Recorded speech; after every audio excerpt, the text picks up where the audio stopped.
Hello again, my chickadees. Game & Chick is back once again with another review. Before we get started, I want to give a big thank you to Bandai Namco Entertainment for providing me a review copy of this title as a part of the Bandai Namco Creator Program to make this review possible. Thank you very much. So now with that having been said, let's go!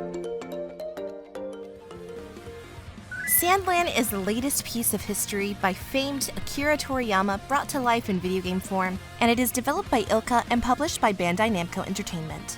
With the untimely and heartbreaking loss of Toriyama, developers at ILCA aim to keep his spirit alive with a video game adaptation of his Sandland manga. But does it lend well to the video game world? Or should it have been left at manga and anime? Only one way to find out, so let's go! Meet the Fiend Prince Beelzebub, his chaperone thief, and the fearless Sheriff Rao, and follow the team on an extraordinary adventure in search of the legendary spring hidden in the desert. The end is only the beginning, and beyond this arid ground lies a new realm to explore. Gameplay. Of all the things to be adapted by Toriyama to video game form, the revival came in the form of Sandland. I mean, it's no Dr. Slump, so it's not entirely out of the left field to bring to life. Following the tragic loss of Akira Toriyama this year, fans are now getting the chance to appreciate some of his older work that is not just Dragon Ball related, which is always a good thing. Personally, I've known about the manga previously, but as someone who isn't really a manga collector, I've never dove farther into it other than knowing it was up there in charm with both Dragon Ball and the Dr. Slump series. But now with its short series anime adaptation, which was great, and the video game adaptation, it was finally time for myself and the rest of the world to see this IP come to life for the first time. While this immersive world definitely has things that stand on its own, its Dragon Ball influence is definitely felt through its featured characters having a chance meeting, capsule use, Zinni currency, similar vehicles and enemies, and overall game art style and animations lending towards the same aesthetics seen in other Toriyama works, like obviously Dragon Ball, but also Dragon Quest. However, even with all the similarities, this IP does have its own unique identity, which is charming and inviting and provides an adventurous feeling, especially in anime form. But at some points, it fails to convey that same sense of wonder and excitement in video game form, which can put a damper on your time with the game in between its higher point qualities. For people starting off into this adaptation of the 2000 manga, much like myself, know that this game is a mixture of both old and new. Given that the original manga isn't as huge in volume as some other Toriyama works, compromises obviously had to be made, and those are in the form of both adapting the original story that people knew from the manga and integrating brand new content and story into the mix that acts as a continuation of the series. Confusing? I mean, kind of. But at least it's not as confusing as Disney remaking The Lion King, then deciding, hey, let's make a Mufasa prequel, but it's also a sequel to the original cartoon live-action remake that tells a continuation of The Lion King, but also a prequel to how The Lion King and The Lion King became The Lion King for the future Lion King. What? Yeah, it's not as bad as that, or even when Nintendo decided to bring about Wii U after the Wii, that had me confused to the point that after the reveal, I thought that the console was a tablet at first. Nintendo, by the gods, if you name the next Nintendo console like Switch U or something, I will flip over someone's grocery cart like the Angry Cheese Panda. Don't tempt me.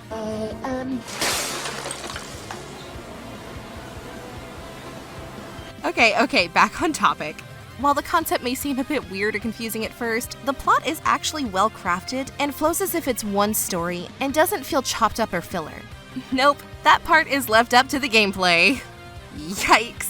Yeah, you'll hear my rants in a minute, trust me. As I started the game and started making my way through the early hours itself, fumbling my way 3 hours in, 5 hours in, I noticed that I was surprisingly engaged in the story itself and its characters, even though development of them wasn't really overly complex or deep in a sense where you know everyone's backstories or their plights. But instead, you're just dropped into a world with character relationships between Beelzebub and his demon friends already being established, and the world of demons and humans at a clashing point already being a thing of the norm too. While that may seem like a swing and a miss, it actually feels really organic, and the charm of Toriyama's style and humor is well accounted for to the point where you feel immediately connected to the characters due to their attitudes or their humor. Be glad they didn't take cues from Naruto and give you 50 flashbacks in the span of 5 minutes that show you what happened 30 seconds ago.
She leaves me no choice.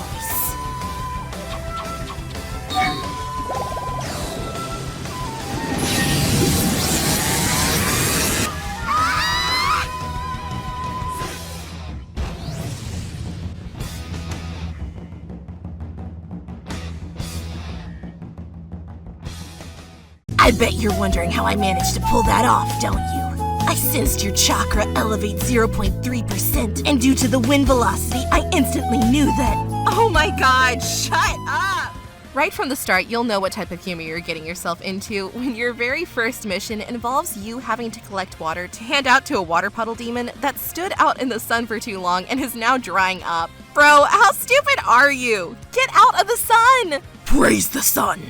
No, Solaire, don't encourage him! While the characters are straightforward with the typical shonen tropes, even down to the villains being pretty one-dimensional with the usual "I'm evil, but I have a good side" moment, they're all still very likable, with characters like Rao being a fallen hero type of character who is out for redemption for the horrible things he did in his youth and becomes a leader you can respect the more you play the game. Or Anne coming off as the Bulma clone who can do everything and anything with building and machinery, but sooner breaking out from that stereotypical mold and actually having a backstory that makes her more relatable as time goes on, etc. That's right, no need for a sad piano playing, snot crying dialogue from a Naruto scene. It feels way more natural here.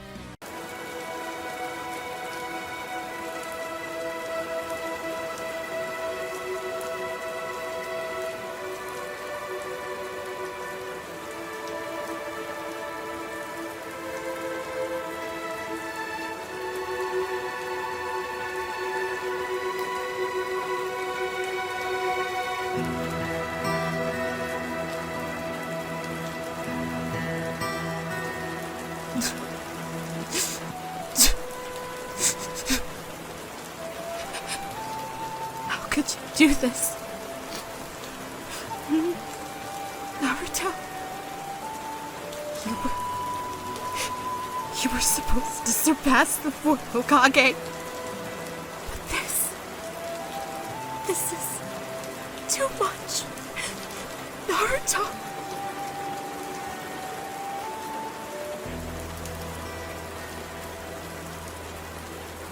Man, I'm really harping on Naruto in this one, which means I'm either harboring some pent-up hatred for the series, or it's time for my yearly rewatch of the series, as long as I get to skip the 200 filler and curry of life. This video is sponsored by GAMESPLANET. Gee, it sure is boring around here. My boy. I just wonder what Ganon's up to. Well, my boy, I'm sure Ganon is gaming his heart out using the amazing service of GAMESPLANET. What is that, you ask?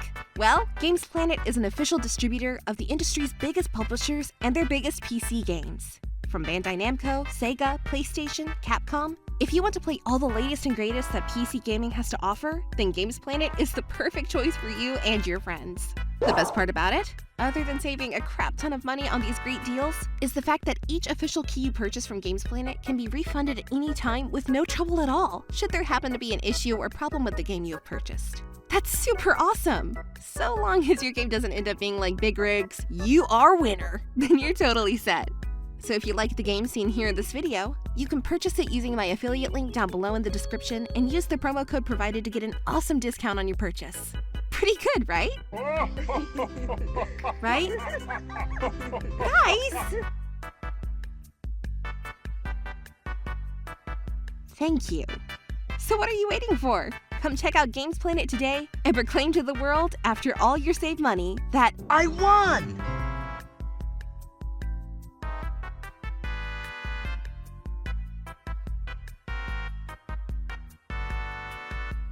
Here in Sandland, you take on the role of the Dennis the Menace-like attitude demon named Beelzebub, who is the son of Lucifer, who looks just like Deborah from Dragon Ball Z. Your task starts off as a simple quest to get water for your fellow demons in this large, parched world, but soon involves you traversing large lands, open landscapes from sand to jungles to caves, lakes, various towns, rebel bases, all while using unique vehicles to help you on your journey. Like using a tank to roll around and shoot cannons with, and then using your wheel, select a new vehicle such as a motorcycle to gain even more speed, should you need to make a fast getaway.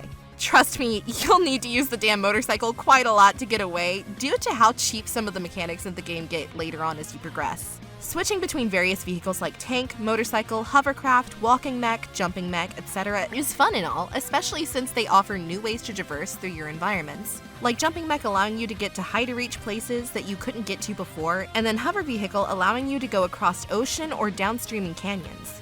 Yeah, that's fun and all, but it does start to annoy you because each vehicle has their own pro and con to the battles as well, for better or for worse. Which to me after mid-game falls mostly into the worst category. Sadly, I'm serious. It's like deciphering a code for weeks on end, only for it to tell you to drink more Ovaltine. We feel you, Ralphie. We know the pain you felt, but we will get to the negatives in a bit. While vehicle combat and exploration is an essential part of this game's overall make and playing mechanics that take elements from third-person shooter games and mixes it with RPG-like mechanics, like gathering materials and various items to upgrade each vehicle's weapons, arsenal, health, capacity, etc., you do have a melee combat system too.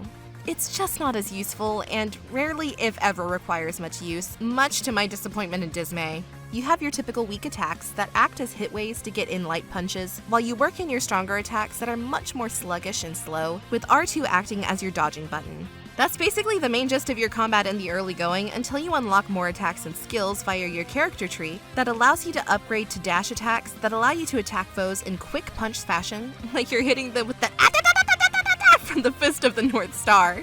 Further demon powers are also gained around mid-start that allow you to hit AoE attacks when you're overwhelmed by enemies and make you less vulnerable to attacks due to your raise in power level. Honestly, if I'm being truthful, there's really not much to the game's fighting combat, and 90% of the time you play, you really have no use for it. Even in boss fights, because all battles have to use a vehicle to fight in the first place, and even in the open world later on, you must take on like 20 regular tanks while you casual roam the land, which makes you just bust out a tank anyways. So why even have melee combat in the first place was what kept coming to my mind, but that's just me. Luckily, the character upgrade system isn't all as useless as Beelzebub's skill tree, because the MVP of the upgrade system is all the ally unlockable that allows Anne to improve your vehicle's capacity, strength, skills, and faster reload time, and then also allows Old Man Rao to be able to aid you in battle by giving your character a strength buff in battle, or joining you himself as you come into the field of his tank and help give you some extra firepower, which honestly is cool, but he does tend to get in the way sometimes, and it just makes me want to shoot him instead of the enemy. How many times do I have to teach you this lesson, old man? I rag on vehicle stuff in both a joking way and one of annoyance, but it does serve its purpose when you get to towns like Spino that further gain you access to more storytelling and fun characters to discover that wouldn't be achievable unless you have your vehicles to complete specific tasks that requires the use of each one of their abilities, and with the overall game story being around 20 hours, completing the abundance of side quests can push this to over 30 hours. So despite all my rage, feeling like a rat in a cage, there were good things about it, so I can't cry too much. Even if repetitive, it can still be fun at times. Dislikes. Yep, we have arrived at what I didn't like about the game, and I'll try to keep it as condensed and contained as much as I can, because the mid-half of the game made me feel like the embodiment of a Yamcha, with that meaning disappointing and uneventful. Firstly, this ties into the vehicle talk once again, like a broken record, but mostly revolves around breaking away from the vehicle gameplay, which this title does do at times, and it throws you into stealth missions that are god-awful. You're a demon. You literally just blew up an army by powering up. You can take down a tank, but a random grunt soldier spots you with a flashlight? Game over! These missions make no sense and disrupt all flow and structure this game had or even has going forward, because the first one comes after 10 hours or so into the game, and every 5 to 6 missions or so soon become, and every other mission occurrence, and they're so annoyingly bland and boring that you'd think you'd have more fun rewatching reruns of The Big Bang Theory. Gross! On top of these annoying stealth missions, later missions start to feel like filler that have you go back and forth from place to place to areas you've already visited previously to talk to NPCs, and go back and forth for over an hour with nothing that goes in between those scenes other than long rounds of dialogue. It becomes boring, and it feels like the worst parts imaginable of when games become too reliant on fetch quests. Difficulty spike is also pretty asinine after mid-game as well, with your character's vehicles, even when upgraded, being more weak than anything else in the game, with you at one point having to fight 20 tanks by yourself plus a boss tank, with each regular tank taking 3 hits to kill, but the boss tank taking over 40. And this is all while each regular tank can take up to 30% of your health per hit. Whereas one hit from a boss tank or vehicle, one hit and you're dead, that's it. Granted, you can get around this annoyance by sort of utilizing health kits or even repair kits that will give you health back to your vehicle by using the D-pad to pick from your inventory. However, there's a full delay of 1 second to use it, which either causes you to not use it fast enough or freezes you in place for a full second, leaving you vulnerable to attacks. It's so frustrating, especially when on a main mission with no checkpoints. If you fought through like 10 tanks and boss tanks and are near the end of the section and die due to this mechanic, you start all the way over and have to go through the wave of enemies all over again. What in the name of Raditz is that about? It's not like you can over-prepare for situations like that. I'm not the psychic race on Dragon Ball. I can see the future! My last gripe again has to do with the melee combat of Sandland. There's just not enough of it, and it feels like it shouldn't even be a feature in the game. There's really no reason to level up Beelzebub's skill tree because 95% of the game requires vehicle use because of the sheer amount of enemy tanks and mechs. It makes melee combat not viable, and you really only use it for early missions in the game, and that's it! It's annoying, and it makes gameplay way more repetitive than it needs to be due to the lack of diversity in the gameplay. Overall, at the end of the day, Sandland for me ranged from both a fun time to a really cumbersome time, a real mixed bag.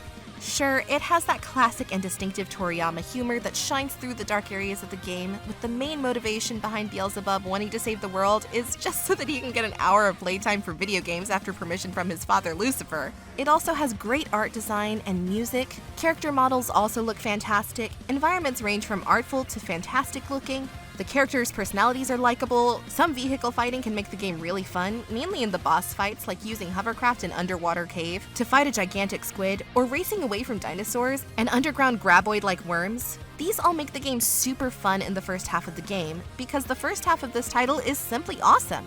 However, the second half of Sandland is where it loses the plot and falls off a cliff like it's a human that fell flat. With repetitive gameplay that has your best defense involving you just strafing in circles to dodge attacks for a 30 to 40 minute fight, one-shot kills that enemies can do to your vehicles no matter how much you level them up, delay in using healing items that can cause you to die, repetitive fetch quests that act as filler that can last for over an hour, upgradable skill tree that adds nothing to Beelzebub's character, cheap juggle mechanic that won't allow you to get up when more than 2 enemies are firing rockets on you due to the slow and unresponsive fall animation, that makes you get juggled indefinitely till you die, etc., etc. Again, this game has a great world to explore, lots of fun stuff to do and discover, creating new parts for vehicles. There are genuinely great parts of the game, but they only pertain to the first half of the game. And because of how bad the second half of the game is compared to the first half, I can't really tell people in all confidence that they need to go out and get this one right now at full price, even with being as big of a fan of Toriyama's work that I am, and that hurts to say. If you're interested in this game or still on the fence, for your money's sake, I say wait for a price drop just to be on the safe side, because I feel a $40 price point would be around the sweet spot for what this game offers you. I feel that's fair. So with all that having been said, my verdict is clear. Game & Chick says wait.